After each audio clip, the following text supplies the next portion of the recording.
এই মাত্র চাঁদ দেখা কমিটি থেকে এসেছে সবচেয়ে বড় ও গুরুত্বপূর্ণ খবর।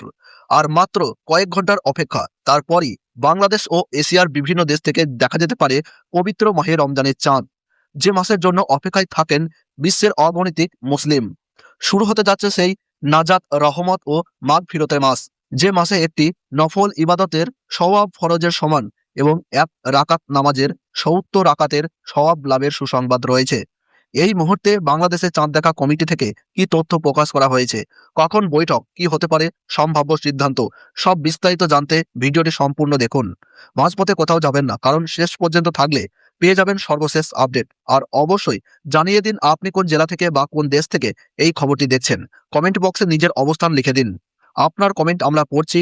সবার আগে নির্ভুল ও সঠিক খবর পেতে আমাদের চ্যানেলটি এখনই সাবস্ক্রাইব করে রাখুন এবং নোটিফিকেশন বেল অন করে দিন।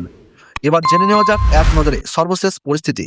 ইতিমধ্যে সৌদি আরবে চাঁদ দেখা কমিটি আনুষ্ঠানিকভাবে ঘোষণা করে দিয়েছে যে দেশটির আকাশে পবিত্র মাহে রমজানের চাঁদ দেখা গেছে। ফলে সেখানে আজ থেকেই পবিত্র মাহে রমজান শুরু হয়েছে। মসজিদগুলোতে শুরু হয়েছে তারাবির নামাজ, আর রোজাদাররা সেহরি ও ইফতারের প্রস্তুতিতে ব্যস্ত। একই সঙ্গে আজ বুধবার সন্ধ্যার পর বাংলাদেশ ও ভারতের আকাশেও পবিত্র মাহে রমজানের চাঁদ দেখা যেতে পারে বলে জ্যোতিষবিদ ও সংশ্লিষ্ট সূত্রগুলো জানিয়েছে। বিশ্বের আরও বিভিন্ন দেশেও একই সময়ে চাঁদ দেখার সম্ভাবনা রয়েছে। সবকিছু অনুকূল থাকলে আগামীকাল বৃহস্পতিবার থেকে প্রথম রোজা শুরু হতে পারে ইনশাআল্লাহ, আলহামদুলিল্লাহ। এদিকে জ্যোতির্বৈজ্ঞানিক হিসাব অনুযায়ী আজ বাংলাদেশের আকাশে সূর্যাস্তের প্রায় ৫১ মিনিট পর চাঁদ অস্ত যাবে। সেই সময় চাঁদের বয়স হবে ২৪ ঘন্টা। সাধারণত ২০ ঘন্টার বেশি বয়স হলে এবং আকাশ পরিষ্কার থাকলে খালি চোখে চাঁদ দেখার সম্ভাবনা থাকে। তাই আবহাওয়া অনুকূলে থাকলে চাঁদ দেখার সম্ভাবনা প্রবল। সবার প্রতি বিশেষ অনুরোধ, সূর্যাস্তের পর পশ্চিম আকাশে খোলা জায়গায় দাঁড়িয়ে আকাশের দিকে তাকিয়ে থাকুন। দিগন্ত রেখার একটু উপরে ক্ষীণ আলোর বাঁকা রেখার মতো নতুন চাঁদ দেখা যেতে পারে। আজকের সন্ধ্যাটি তাই অত্যন্ত তাৎপর্যপূর্ণ।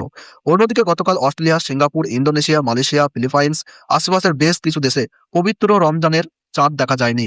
ফলে সেসব দেশে আগামী ১৯ তারিখ থেকে পবিত্র রমজান মাস শুরু হতে পারে বলে ধারণা করা হচ্ছে। মনে রাখতে হবে, চাঁদ দেখা সম্পূর্ণভাবে নির্ভর করে আকাশের স্বচ্ছতা, মেঘের অবস্থান, বায়ু দূষণ, পর্যবেক্ষণের স্থান, উচ্চতা ও দৃষ্টিসীমার উপরে। কখনো কখনো জ্যোতির্বৈজ্ঞানিকভাবে চাঁদের উপস্থিতি নিশ্চিত থাকলেও মেঘ বা কুয়াশার কারণে খালি চোখে চাঁদ দেখা সম্ভব হয় না।